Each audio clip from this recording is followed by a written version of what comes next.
저희 W 공동체 주일 예배는 두 번 진행이 됩니다. 오전 10시 30분 1부 예배, 그리고 오후 2시에 2부 예배 두 번에 걸쳐서 예배가 있고요.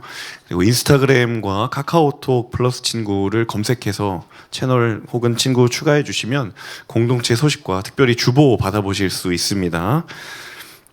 네, 오늘 사도행전 11장의 말씀을 함께 은혜를 나눌 텐데요.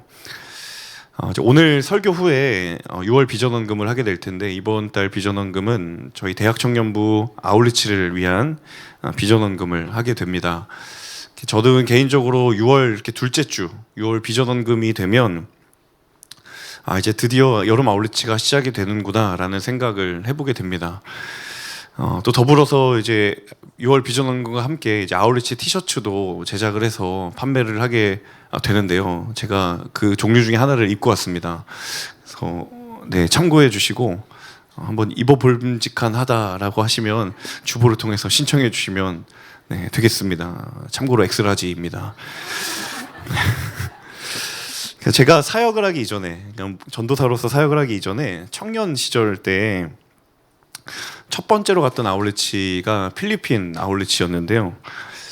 제 인생의 처음 아울리치이기도 했고, 사실은 그때는 몰랐지만 지나고 나니까 그 아울리치가 제가 청년으로서 처음이자 마지막으로 했던 아울리치더라고요. 그 이후로는 제가 계속 사역을 했기 때문에, 물론 아울리치를 계속 가긴 했지만 정말 청년으로서 갔던 아울리치는 그 필리핀 아울리치가 처음이자 마지막이었습니다. 근데 지금도 제 머릿속에 기억나는 장면이 하나가 있는데, 선교사님께서 이제 사역을 하기에 앞서서 저에게 해주셨던 말씀이 다가가기가 어렵거나 좀 막연하게 느껴지거들랑 이렇게 얘기를 하라, 한마디를 알려주셨어요. I'm from Korea. 이 무슨 뜻인가 했더니, 한국에서 왔다라고 하면 필리핀 그 지체들이 굉장히 좋아한다라는 거예요. 제가 의심이 돼서 진짜 해봤거든요.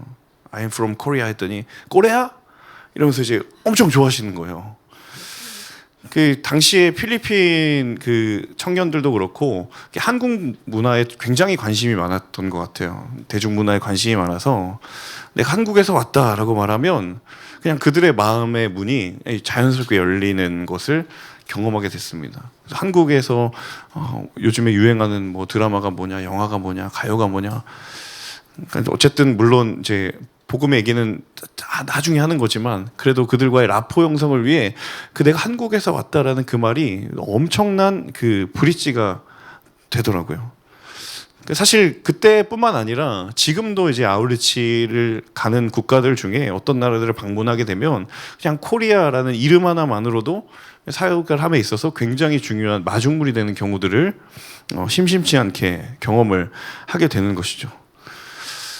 그 이름 자체가 신뢰가 되는 거예요. 그냥 코리아라는 이름이 예전에는 그렇진 않았지만 이제는 누군가에게 신뢰가 되고 그게 마음이 열려지는 그런 마음의 문에 열쇠와 같은 그런 이름이 되는 것이죠. 자, 선교지 아울리치에서만 그럴까? 우리가 살아가는 세상의 사회들을 가만히 살펴보면 여러분, 이름 하나, 브랜드 하나가 굉장히 신뢰를 주는 경우들이 엄청 많습니다. 여러분, 커피하면 생각나는 브랜드 뭐죠? 바로 떠오르시잖아요, 그죠? 제가 그 브랜드를 말할 수 없으니까 별다방. 네, 커피하면 저희가 그 자연스럽게 떠오르는 바로 그 브랜드. 물론 이제 어떤 분들은 거기는 로스팅을 너무 세게 해서 나는 좀 연한 거 좋아한다, 안 가시는 분들도 계시지만, 물론 기호의 차이도 있지만 대부분의 사람들은 커피하면 자연스럽게 떠오르는 브랜드가 있습니다. 여러분, 해외 아울렛이 가서 그 별다방 마크 보면은 내심 반갑지 않아요? 다 거룩하게 가시는군요. 커피점에는 근처도 안 간다. 오직 주의 복음만. 네, 혹시 해외 아울렛이 가서 노란색 M자 보시면 반갑지 않으세요? 네, 맨날 이제 현지 음식 먹다가 그 MSG 잔뜩 들어간 그 M사의 패스트푸드를 먹는 순간, 그래 이거지, 뭐 이런 생각들.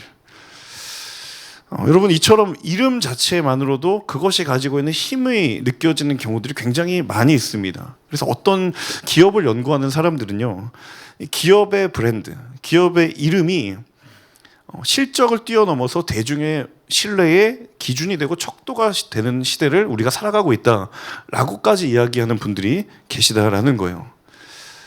제가 왜 오늘 서두에 이야기를 드린가 하면 오늘 우리가 함께 나눌 본문을 보시면 그런 강력한 이름을 가졌던 한 교회가 등장하고 한 성도들의 이야기가 등장하는 본문입니다.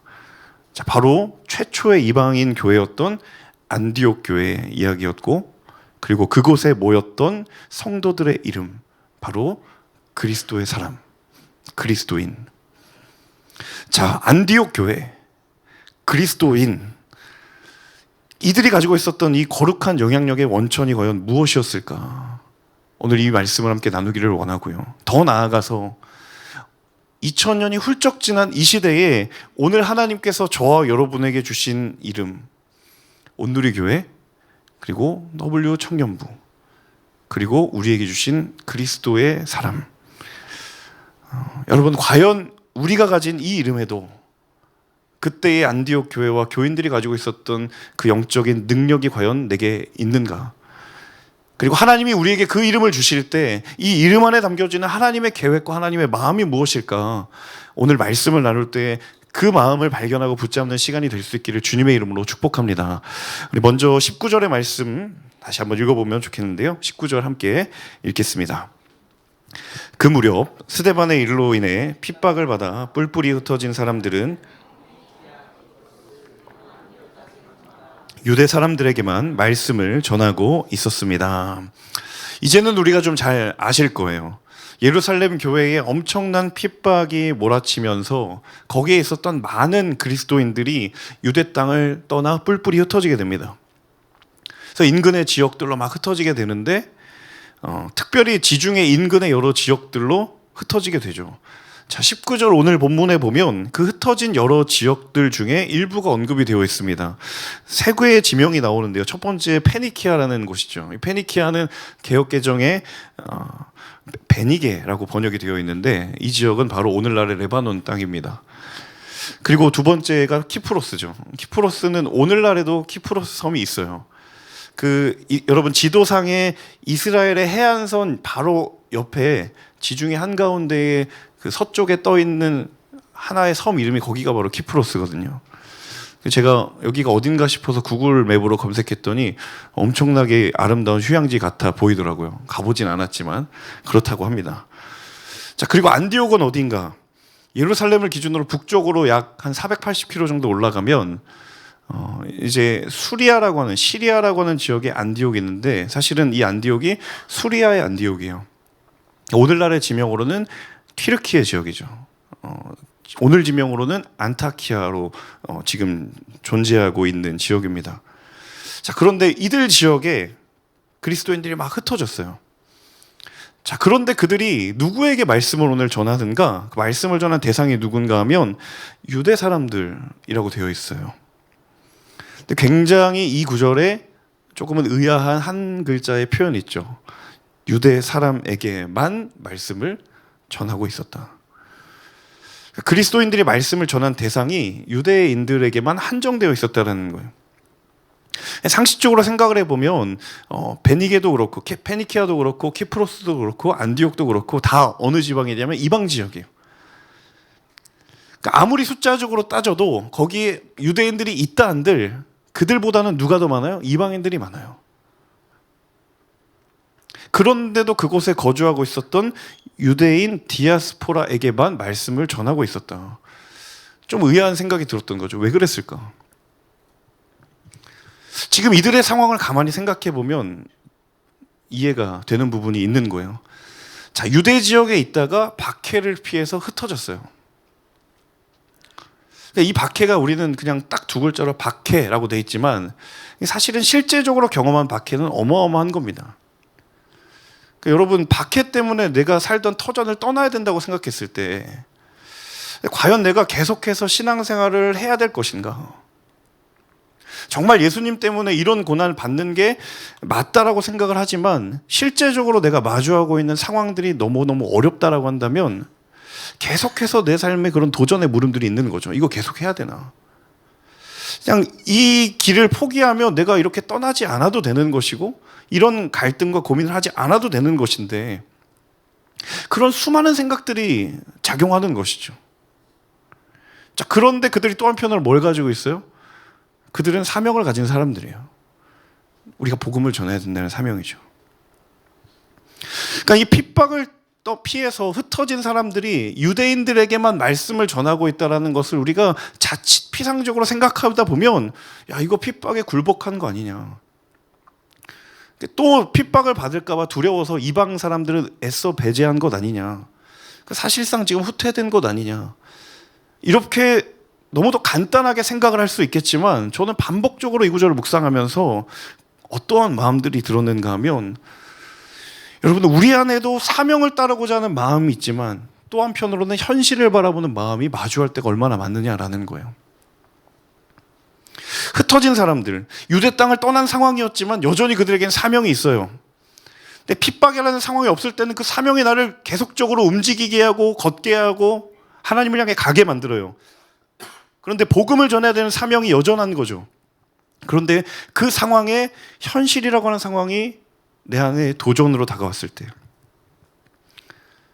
사명은 있지만 나는 현실에 발 디디고 사는 것이기 때문에 때로 감당하기 어려운 상황이 올 수도 있는 것이잖아요. 그렇다고 내가 피하려는 것도 아니고 내가 도망가겠다는 것도 아니지만 이 현실의 상황 앞에 내가 잠시나마 멈출 수밖에 없을 때 그들이 나름 고민하고 하나님 앞에 기도하며 선택한 것이 무엇이었을까? 잠시 멈추어 서서 유대 사람들에게만 말씀을 전할 수밖에 없었던 바로 그 상황. 놀라운 사실은 성경이 그것을 정죄하고 있지 않는다라는 거예요. 그 모습을 그대로 보여주고 있다라는 거예요. 저는 이 모습을 보면서 너무나 큰 위로가 되는 거예요. 여러분 이 가운데 내가 정말 사명은 눈도 쳐다보지 않겠다. 그런 완고한 마음으로 지금 여기 오셔서 예배를 드리시는 분은 저는 없다고 생각해요. 적어도 하나님이 나를 부르신 그 부르심이 뭘까? 내가 때로 매 순간순간마다 그거 붙들 수는 없지만 그래도 하나님 나를 통하여서 하실 일이 있을 것이다라는 한켠의 생각과 또 한편으로는 그럼에도 불구하고 나의 여러 힘든 상황들 속에서 나는 어떻게 해야 될까? 이 두 마음이 늘 끊임없이 충돌하고 부딪히는 상황 가운데 우리가 그 모습 그대로 나온 거잖아요. 자, 그걸 생각하니 오늘 이들의 이 모습이 저 약해 빠진 사람들이 아니라 그 모습 그대로를 하나님이 우리에게 보여주고 계시는구나 라는 생각을 해보게 되는 거예요. 우리의 마음이 그런 것이 아니었는가? 우리가 그럴 때 있지 않았는가? 내가 사명과 부르심을 외면하려고 한 것도 아니에요. 포기하려고 한 것도 아니에요. 다만 지금 나의 삶에서 내가 하나님 앞에서 최선을 다하고 있음을 하나님 아시기 때문에 내가 최고의 것은 아니지만 하나님께 그래도 진심의 고백을 드리고 있다는 것을 하나님이 아시기 때문에 비록 그것이 최고가 아닐지언정 하나님 앞에 내가 최선을 드리고 있는 삶이 아닐까. 여러분 아주 오래전에 나온 책이었지만 오스왈드 챔버스라는 작가분이 주님은 나의 최고복이라는 책을 썼는데요. 이 책의 원래 원 제목을 사실 직역을 하면 다음과 같습니다. 같이 한번 따라해 볼까요? 최고의 주님께 나의 최선을. 그것이 그들의 마음이 아니었을까? 하나님 내가 가진 것이 최고가 아니지만 하나님께 최선의 것을 드렸습니다. 비록 핍박을 피해서 흩어져서 여기까지 왔지만 그래도 그 사명이 나를 비추어주고 있기 때문에 하나님 그래도 하나님 끝까지 제가 사명을 지켜보겠습니다. 하지만 하나님 지금의 이 상황은 이방인까지는 그들에게 복음을 전하기에는 제 마음에 너무 어려움이 있습니다. 하나님 잘 아시죠? 하지만 반드시 그 기회는 올 거라고 믿습니다. 그들에게 최선을 하나님께 드렸던 거예요. 사랑하는 여러분, 하나님께서 우리의 마음의 중심을 아시는 줄로 믿습니다. 그리고 주님을 향한 나의 최선을 하나님께서 최고의 것으로 변화시킬 줄로 믿습니다. 우리 이어지는 20절과 21절 함께 읽어보겠습니다. 시작. 그런데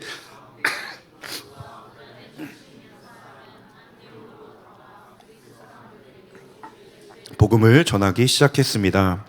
주의 손이 그들과 함께 하셔서 많은 수의 사람들이 믿고 주께 돌아왔습니다. 자, 흩어졌던 디아스포라 그리스도인들이 처음에는 19절에서 유대인들에게만 복음을 전하던 중에 어떤 사람들이 안디옥으로 들어가서 그리스 사람, 쉽게 말하면 이방인들이죠. 이방인들에게 복음을 전하기 시작하는 거예요. 그러니까 19절에 있는 그들의 그 행보가 후퇴한 게 아니라는 것을 20절을 통해서 증명해 주고 있는 거죠. 자, 더 놀라운 사실은 이 20절이 바로 우리가 잘 아는 안디옥 교회의 태동, 그 시발점이 되었던 영적인 시그널이 되었다라는 거예요. 역사의 길이 남을 이방인 최초의 교회의 시작이 사실은 몇 사람의 헌신으로부터 시작되었다라는 거예요. 안디옥으로 들어가서 이방인들에게 복음을 전했던 몇 사람 때문에 그 결과가 수많은 사람들이 예수님을 믿고 주께로 돌아오는 역사가 일어났던 거예요. 저는 이 장면을 보면서 두 가지 묵상을 하게 됩니다. 첫 번째는 무엇인가 하면 하나님 보시기에 정말 보잘것없는 것은 없구나. 여러분, 안디옥으로 들어가서 복음을 전한 사람이 지금 몇 사람이라고 돼 있어요. 몇 사람. 정말 말 그대로 몇몇의 사람이 들어간 거예요. 그러니까 사람의 눈에 보이기엔 그렇게 보잘것없는 일부의 사람의 헌신과 수고가 있었던 거예요. 그런데 그 열매는 전혀 달랐어요. 그 몇 사람의 수고의 열매가 여러분 최초의 이방인 교회가 되었고, 그리고 안디옥 교회에서 누가 배출되었습니까? 바로 사도 바울이 배출되었어요. 여러분, 때로 나의 수고가 하나님께 이게 과연 얼마나 쓸만한 것일까? 나의 수고가 때로 하나님께 아무것도 아닌 것처럼 느껴질 때가 있을 때, 내가 하나님께 드리는 하나님을 향한 수고 헌신이 어떠한 모양이든, 그것이 어떠한 형태이든, 여러분 그게 하나님께 드린 것이라면 여러분 그것은 하나님께 드린 가장 귀중한 향유 옥합과 같은 것이 되는 줄로 믿습니다. 여러분, 그래서 하나님께 드리는 우리의 헌신은 그 어떤 것도 보잘것없는 것이 없습니다. 공동체 가운데 정말 여러 섬김의 모양들이 있습니다. 어떤 분들은 안내팀으로, 뒤에 또 음향팀으로, 자막으로, 조명으로, 찬양팀으로, 여러분 곳곳에서 섬기는 이들의 헌신이 그 어떠한 섬김도 보잘것없거나 아무렇지 않은 것이 없어요. 그럼 그것은 모두가 하나님께 드린 가장 귀중한 향유 옥합이 될 줄로 믿습니다. 또 다른 한 가지는 무엇인가 하면, 저를 같이 한번 따라해 보시겠어요? 오직 하나님의 이름만 드러나기를. 여러분, 사도행전을 기록한 인물은 누가라는 제자입니다. 이 누가의 직업이 의사거든요. 이 직업만큼이나 굉장히 치밀하고 꼼꼼하고 빈틈이 없는 성향의 사람이었어요. 근데 이 누가는 이제 나중에 사도 바울이 전도 여행을 떠나면서 함께 그것을 동행했던 수행 비서와 같은 사람을 역할을 했습니다. 자, 사도 바울과 계속 함께 다녔어요. 안디옥 교회, 이제 나중에 우리가 읽겠지만 안디옥 교회의 목회자로 사도 바울이 세워지거든요. 근데 그때 누가가 함께 있었어요. 자, 그러면 오늘 지금 우리가 읽었던 본문에 안디옥에 있었던 몇 사람이 그리스 사람에게 복음을 전했다라고 했을 때, 과연 사도행전을 기록했던 누가가 이 사람들의 이름을 알았을까요? 몰랐을까요? 감사합니다. 네. 모를 리가 없었죠. 네. 여러분, 이제 저희 교회 홈페이지보다 다른 교회 홈페이지를 들어가 보면 교회 연역 같은 것들이 나오거든요. 연역에 보면은 이 교회가 언제 처음 시작했는지 그 시작 연도에 항상 뭐가 있냐면 그 교회를 함께 했던 사람들의 이름이 등장합니다. 굉장히 중요한 이름이죠. 여러분, 안디옥 교회도 동일했어요. 안디옥 교회가 이방인의 교회로서의 최초의 교회였다라고 한다면 그 장면을 처음부터 끝까지 쭉 함께 지켜봤던 누가의 시선에 이 사람들의 이름이 모를 리가 없었던 것이고, 이 사람들의 이름이 알려지지 않을 리가 없었어요. 여러분, 그런데 그럼에도 불구하고 오늘 성경에는 그들의 이름이 뭐로 돼 있어요? 몇 사람. 인간적인 마음 들면, 아니 우리가 그래도 이방인 교회의 개척 멤버인데 우리를 이렇게 취급하면 되냐? 아니 몇 사람이라니? 적어도 성씨라도 하나 기록해 줘야 되지 않냐? 그게 아니었다라는 거예요. 사실 안디옥으로 가서 헬라인에게 복음을 전하는 것은 이 안디옥 교회의 최초의 태동이 됐던 굉장히 중요한 사건임에도 불구하고 성경은 그들의 이름을 전혀 알리고 있지 않나요? 오직 무엇 때문인가? 하나님의 이름만이 드러나기를 원했던 거예요. 성경에 나와 있지는 않지만 분명히 그 당사자들, 그 몇 사람이라고 불려져 있는 그 당사자들의 고백 가운데도 우리의 수고와 우리의 헌신이 아니라 하나님의 이름이 드러나기를 원합니다라는 고백이 그들 가운데 분명히 있었을 거라는 저는 확신이 있습니다. 비록 나의 이름은 알려지지 않고 나의 이름은 그냥 몇 사람이라고 지나가지만 그들이 했던 그 이름만큼의 가치는 지금 이 순간에도 우리가 성경을 읽으며 그들을 기억하고 있다는 사실입니다. 사랑하는 여러분, 우리의 삶에도 우리의 평생에 주의 이름만이 오롯이 새겨지는 삶이 되기를 주님의 이름으로 축복합니다. 여러분, 우리의 삶이 다 마치고 난 그 먼 훗날에 삶의 곳곳마다 나의 이름이 나타나 있는 것이 아니라 그 삶의 자리마다 순간마다 오직 주님의 이름만이 새겨져 있는 거룩한 그 믿음의 유산을 우리가 주께 올려드릴 수 있는 그러한 믿음의 걸음 걸어가시기를 주님의 이름으로 축복합니다. 이어지는 22절에서 23절 말씀 같이 한번 읽어보겠습니다. 이 소식이 예루살렘에 있는 교회에 전해지자 그들은 바나바를 안디옥으로 보냈습니다. 바나바는 안디옥에 도착해 하나님의 은혜가 내린 것을 보고 기뻐하며 온 마음을 다해 주께 끝까지 충성하라고 그들을 모두를 격려했습니다. 자, 안디옥에 있는 많은 헬라인들이 주님께 돌아왔다. 이 소식이 예루살렘 교회에 보고가 됩니다. 당시 예루살렘 교회는요, 이 본부와 같은 교회였어요. 예루살렘 교회가 교회의 태동과 같았던 모태의 교회였기 때문에 이 안디옥 교회의 소식이 당연히 들려올 수밖에 없었던 것이죠. 그러니까 이 안디옥 교회가 이방인 교회였기 때문에 이 예루살렘 교회로서는 어떤 책임이 있느냐, 여기를 잘 세워야 되는 책임이 있었던 거죠. 목회적인 책임이 있었던 거예요. 그래서 그 교회를 세우고 케어할 목회자를 보내기로 결정을 한 겁니다. 자, 그런데 예루살렘 교회가 보내기로 결정한 사람이 누구였어요? 오늘 본문에 보시면 바나바입니다. 제가 약간 갸우뚱했어요, 이 본문을 보면서.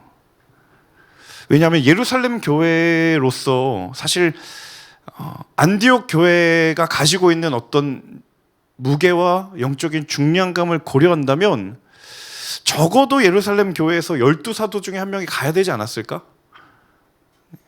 이 당시 예루살렘 교회의 사도들이 가지고 있는 권위는 엄청났거든요. 베드로가 가거나 야고보가 가거나 이 12명의 사도들 중에 한 명이 가야 되는 것이 그 교회가 중요하다면 그래도 그 정도의 어떠한 응답을 하는 것이 타당하지 않을까라는 생각이 들었던 거예요.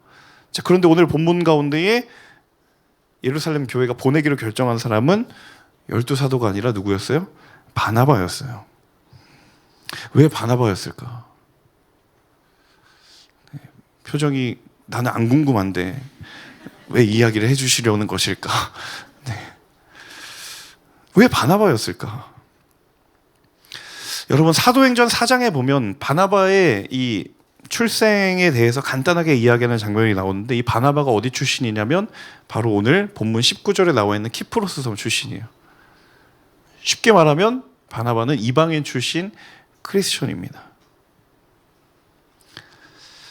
사실 예루살렘 교회 입장에서 봤을 때 유대 지역 바깥의 최초의 교회가 안디옥 교회라고 했다면 굉장히 이 교회를 목양하고 케어하는 것은 대단히 중요한 사안이었던 거예요. 그만큼 기도하고 신중하게 결정을 해야 한 사안이었던 거예요.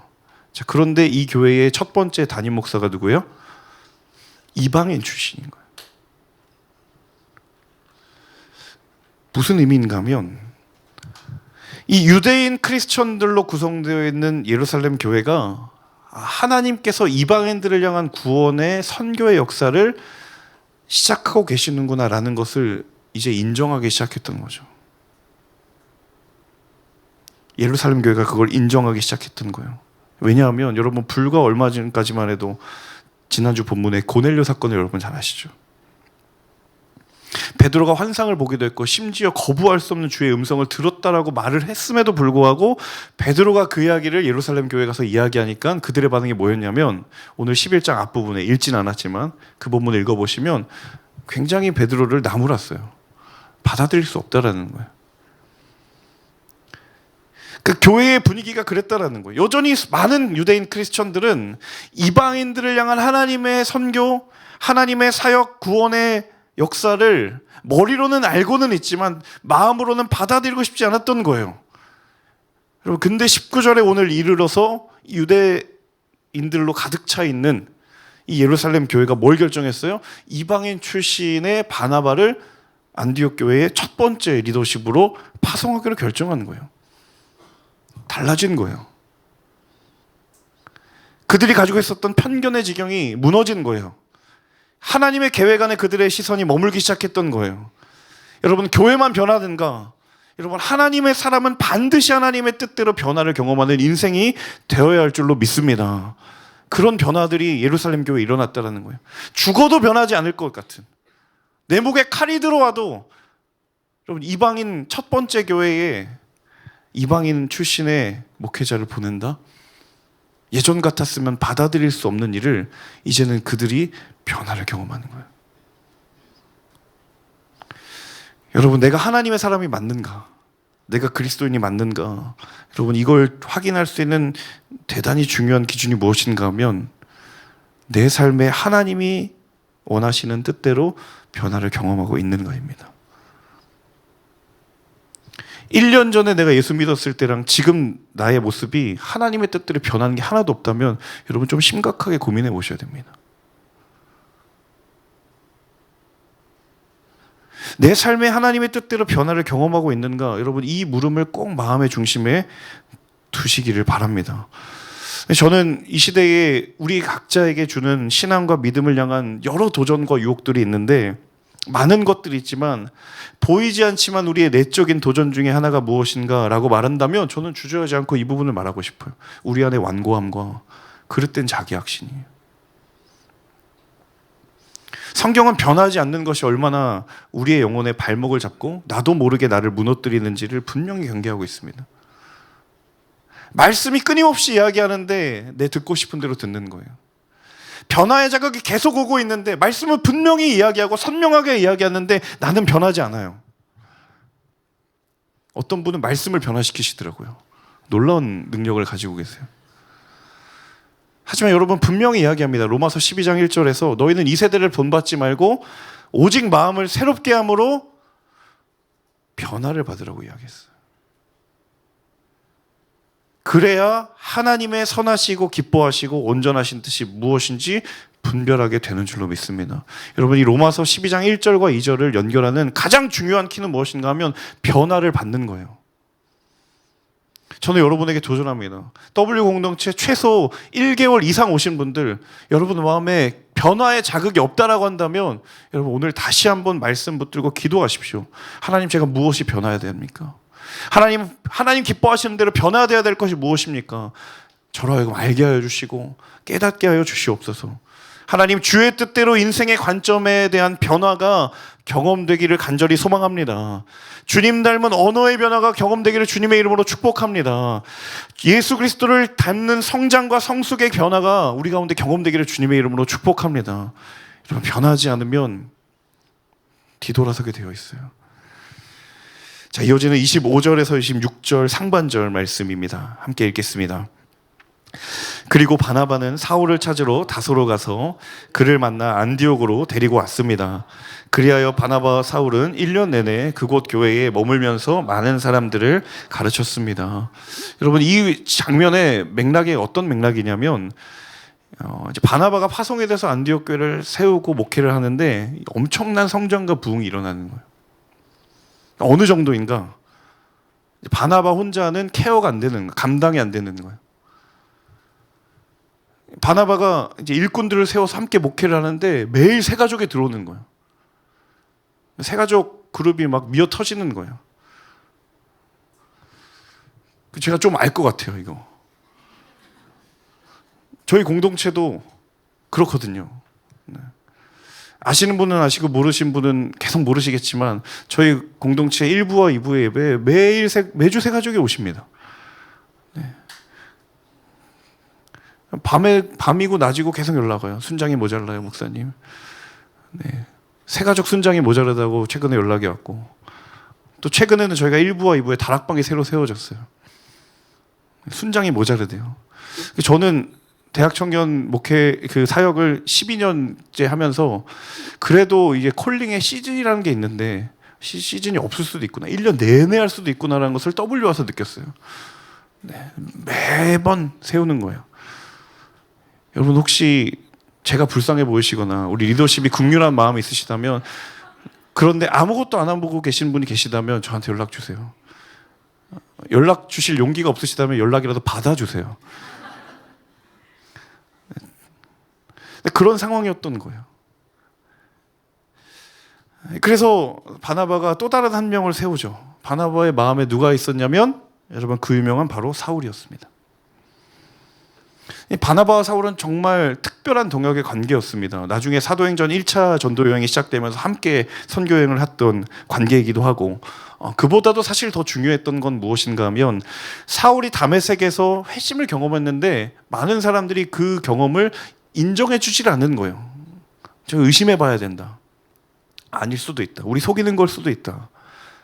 자, 그때 사울의 이 회심의 변화를 증명해 줬던 신원 보증인이 누구였냐면 바나바였어요. 그러니까 쉽게 말하면 어떤 사람보다도 사울을 잘 알고 있었던 사람이 누구였냐면 바나바였던 거예요. 제 안에 어떤 생각이 들었냐면, 정말 하나님이 사울보다 앞서서 바나바를 먼저 세우지 않으셨다면 어떠했을까? 여러분, 이방인 교회 첫 번째 교회 안디옥 교회에 사울을 공동 목회자로 세워야 되는 거예요. 쉽게 말하면 인사청문회가 열렸는데 인사위원들이 뭐라고 해요? 저 사울 좀 검증해 봐야 된다. 충분히 가능한 일이잖아요. 근데 그때 바나바가 그 모든 것들을 얘기해 주는 거예요. 이 사람 진심으로 변화된 것입니다. 믿으셔도 좋습니다. 저와 함께 교회를 세워갈 사람입니다. 바나바가 그 역할을 해줬던 거예요.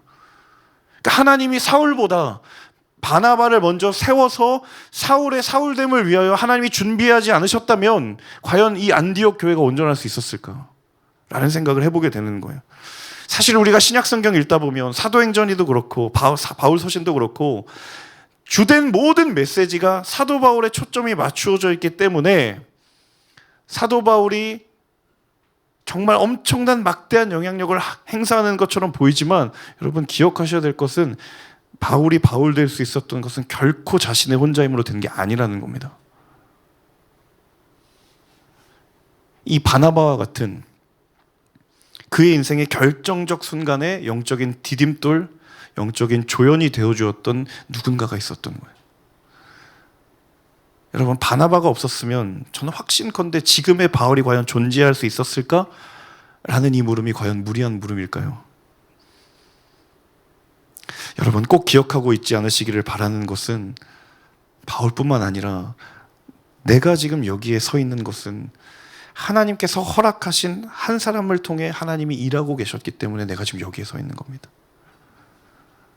내가 지금 여기에 서 있음은, 내가 지금 믿음을 가지고 그 믿음의 걸음을 걸어가고 있음은, 또 이 가운데는 연약한 믿음이지만 이제 하나님을 알아가기로 결정하고 그 마음에 씨앗을 뿌리는 이들이라 할지라도 우리의 믿음의 형편이 어떠하든지 우리 각자가 이 자리에 서 있는 것은, 여러분, 하나님께서 우리를 위하여 택하신 누군가에게 이 바나바와 같은 역할을 맡기셨고, 그리고 우리가 알지 못하는 때에도 그 영적인 조력을 우리가 받았기에 하나님이 그 사람을 통하여 일하고 계시기 때문인 줄로 믿습니다.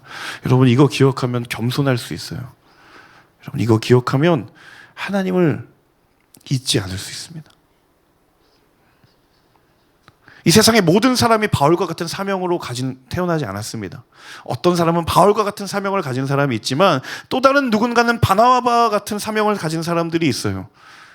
여러분, 이 땅에 여전히 이 바나바와 같은 사람들이 필요하다라는 사실을 기억하십시오. 그리고 내가 누군가에게 그러한 믿음의 빚진 마음이 있음을 기억하십시오. 하나님 우리를 영적인 디딤돌로 부르신 줄로 믿습니다. 마지막 26절 하반절을 같이 읽어보겠습니다.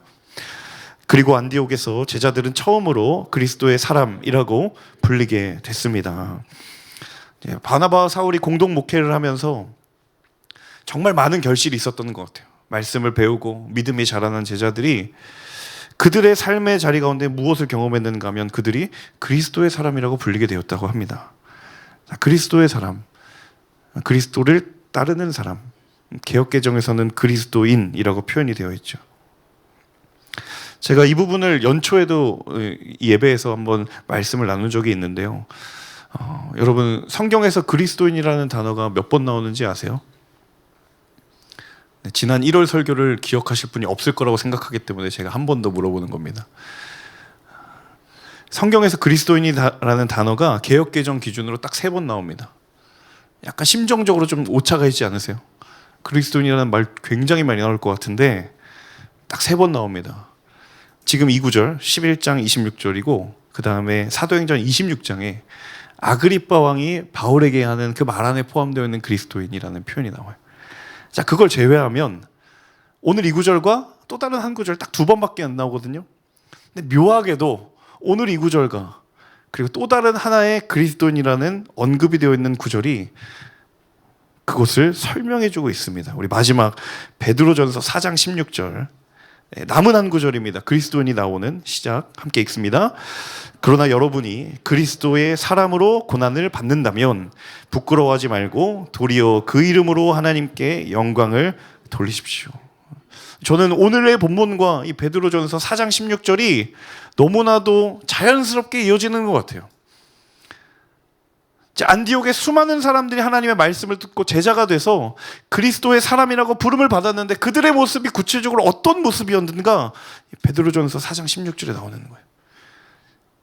그리스도의 사람으로 고난을 받고 그들은 부끄러워하지 않았고 그 이름으로 하나님께 영광을 돌린 거예요. 기꺼이 주를 위하여 고난을 받는 인생이었고 그것 때문에 하나님께 영광을 돌리는 삶이었어요. 여러분 고난이라는 표현에 노이로제가 걸리지 않으셔도 좋을 것 같아요. 이 고난이라는 것이 정말 거창하게 목숨을 내놓는 그런 류의 고난을 말하는 게 아니에요. 우리의 각자의 삶에서 내가 그리스도인이기 때문에 주를 따르는 불편함이 있고 내가 그리스도인이기 때문에 때로는 고난과 가까운 도전을 맞이해야 될 때도 있고 때로는 포기되어야 될 것들을 포기된다는 거예요. 왜? 내가 그리스도인이기 때문에 그 타이틀을 내가 가졌기 때문에. 저는 오늘 우리 모두에게 저를 포함해서 우리 스스로에게 한번 정직하게 물어봤으면 좋겠습니다. 좀 표현이 거칠지 모르겠는데 여러분 정말 이름값 하고 계십니까? 나는 정말 이름값을 하고 있는가? 그리스도인이라는 이름으로 하나님께 영광을 돌린다라고 얘기했는데 그건 다 차치하고서라도 너무 너무 높은 목표라고 차치하고서라도 혹시 그리스도인이라는 그 이름을 내가 내 스스로 부끄럽게 만들고 있지는 않은가? 그래서 궁여지책으로 내가 선택한 게 뭐예요? 그리스도인이라는 말을 안 하는 거예요. 이게 뭐예요 이게? 그 이름이 부끄럽다라는 걸 아니까 내 스스로 얘기를 하지 않는 거예요. 혹시 그러한 삶을 살아가고 있지는 않습니까? 오늘 말씀 앞에 그리스도인의 발걸음이 다시 시작되기를 주님의 이름으로 축복합니다. 외적인 공격과 유혹이 있다는 것을 압니다. 하지만 우리 스스로 그 유혹을 합리화시키지 않기를 원합니다. 우리 스스로를 향한 우리의 도전을 무력화시키지 않기를 바랍니다. 그 발걸음이 다시 시작되기를 원해요. 아울리치에 왜 갑니까? 그 우리의 발걸음에 그리스도인이라는 흔적이 새겨지는 가장 선명한 길이기 때문인 줄로 믿습니다. 사랑하는 여러분, 우리의 부르신 자리마다 정말 그리스도의 합당한 이름의 흔적만이 새겨지기를 간절히 소망합니다. 우리의 삶을 향한 외부의 공격보다 어쩌면 내가 내 걸음을 스스로 무너뜨리고 있는 것은 아닌지, 여러분 다시 세워지는 회복의 역사와 진리의 역사가 있기를 주님의 이름으로 축복합니다. 함께 이 시간 찬양하며 기도하기를 원합니다. 하나님, 다시 한번 우리의 마음을 주님 앞에 드리며 주님 부르시는 그날까지 하나님, 내 삶에 하나님의 나라를 세워가는데 하나님, 나의 인생을, 나의 시간을, 나의 마음을 아까워하지 않는, 기꺼이 하나님 앞에 기쁨과 감사함으로 나아가는 그 복된 믿음의 걸음 걷게 하여 주옵소서. 우리 찬양의 고백에 우리의 믿음의 고백을 드리며 함께 찬양하며 나아가겠습니다.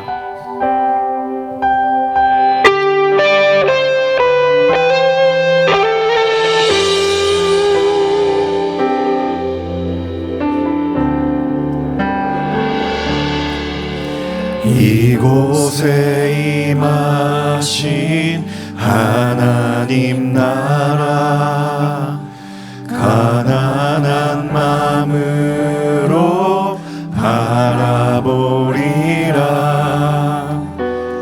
먼저 그 나라 그 뜻 구하며 나의 삶 드리리.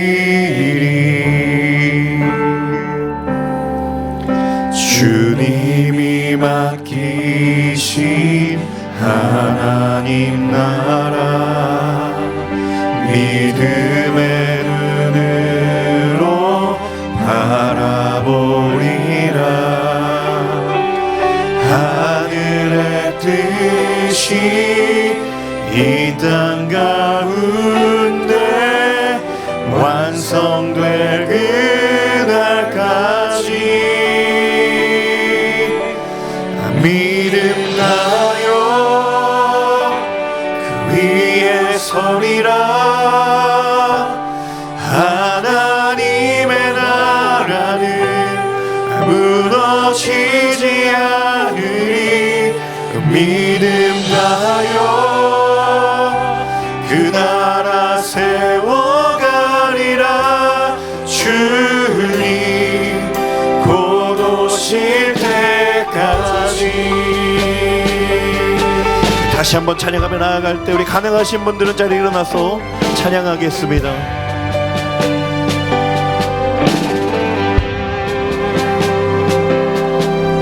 이곳에 임하신 하나님 나라, 가난한 마음으로 바라보리라. 먼저 그 나라 그 뜻 구하며 나의 삶 드리리. 주님이 맡기신 하나님 나라, 주님이 맡기신 하나님 나라, 믿음의 눈으로 바라보리라. 하늘의 뜻이 이 땅 가운데 완성될 그날까지 믿음 다하여 그 위에 서리.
사랑하는 여러분, 세상의 상품의 브랜드 하나도 그 이름을 들으면 신뢰가 있고 그 이름을 들으면 영향이 있는데,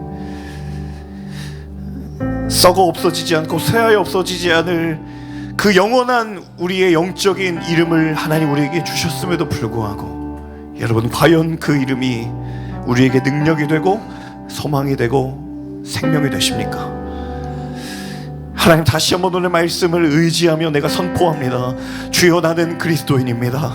주여, 나는 그리스도의 사람입니다. 하나님의 사람입니다.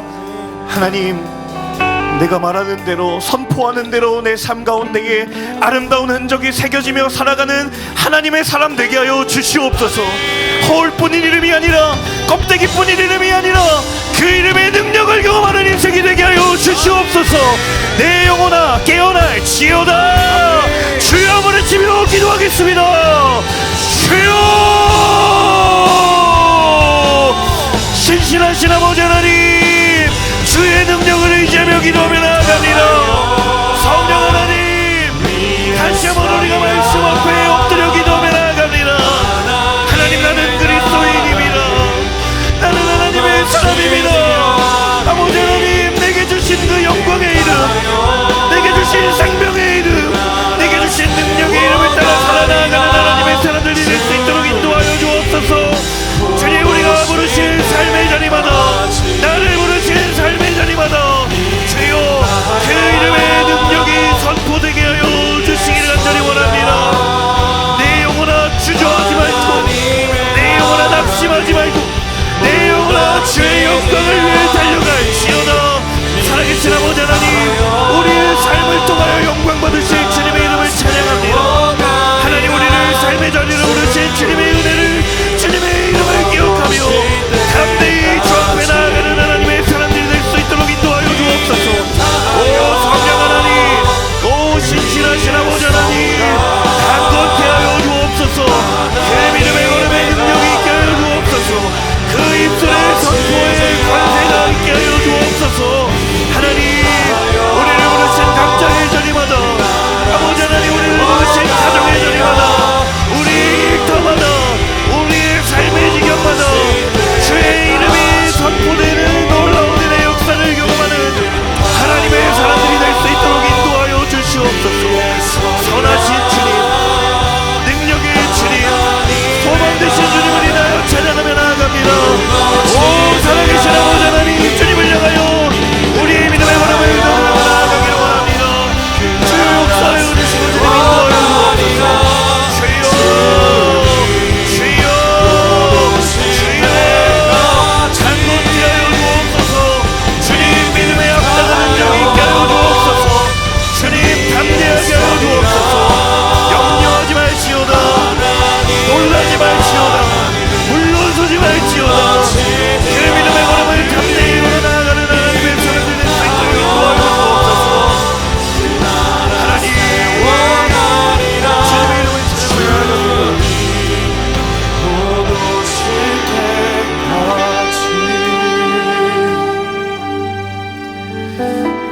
여러분, 안디옥 교회는 결코 누군가의 우연에 의하여 세워진 교회가 아니었습니다. 보잘것없는 숫자였지만 하나님을 사모하고 주의 사명에 붙들림 받은 한 사람의, 그 몇 사람의 수고를 통하여 시작이 되었고, 이방인 출신의 바나바를 하나님 준비시키셨고, 사울을 준비하셨고, 이 안디옥 교회를 통하여 많은 하나님의 선교 역사들이 이루어갔습니다. 하나님, 이 시대에 하나님의 교회를 이곳에 세우신 주님의 계획과 주의 뜻을 품고 우리가 기도하기를 원합니다. 하나님, 우리 온누리의 교회가 주의 계획과 하나님의 마음을 온전히 품는 교회가 되게 하여 주옵소서. 하나님, 이곳 여의도에 세우신 W 공동체가 하나님의 꿈을 이루어내는 주의 마음을 시원케 하는 공동체가 될 수 있도록 인도하여 주옵소서. 하나님, 내가 이를 위하여 기도하는 안디옥으로 떠나간 몇 사람이 되기를 원합니다. 주여, 내가 그 일에 동참하기를 원합니다. 주님, 우리의 기도를 사용하여 주옵소서. 주여, 세 번 외치며 기도하며 나아가겠습니다. 주여, 주여, 주여. 아버지 하나님, 하나님 우리의 교회를 사용하여 주시기를 간절히 원합니다. 하나님 이 시대에 교회를 세우시고 이 시대에 아버지 하나님 오늘의 교회를 통하여 역사하시는 주의 놀라우신 일들을 찬양합니다. 하나님 사랑하는 W 공동체를 이곳에 세우셨고 이 공동체가 주님의 마음에 합한 공동체가 되기를 원하고 이 공동체가 주님의 꿈을 이루어드리는 거룩한 교회가 되기를 원합니다. 신실하신 아버지 하나님, 교회를 품고 기도하는 자들이 많아지게 하여 주옵소서. 하나님 이 교회를 사랑하는 마음으로 성김의 자리로 나오는 이들이 많아지게 하여 주시옵소서. 주여 내가 여기 있사오니 내가 주를 위하여 무엇을 하십니까? 하나님 앞에 마음을 드리며 하나님 앞에 엎드리는 자들이 많아지게 하여 주옵소서.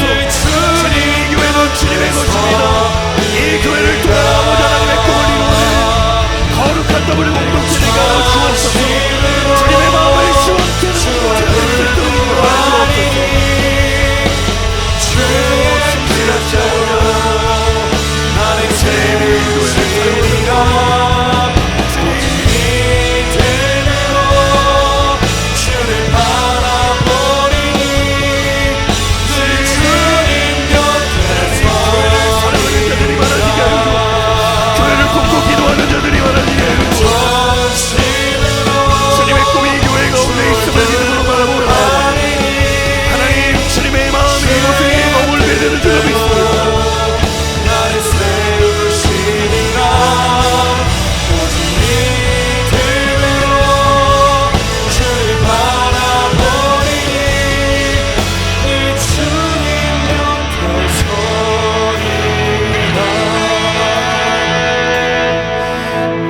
신실하신 주님,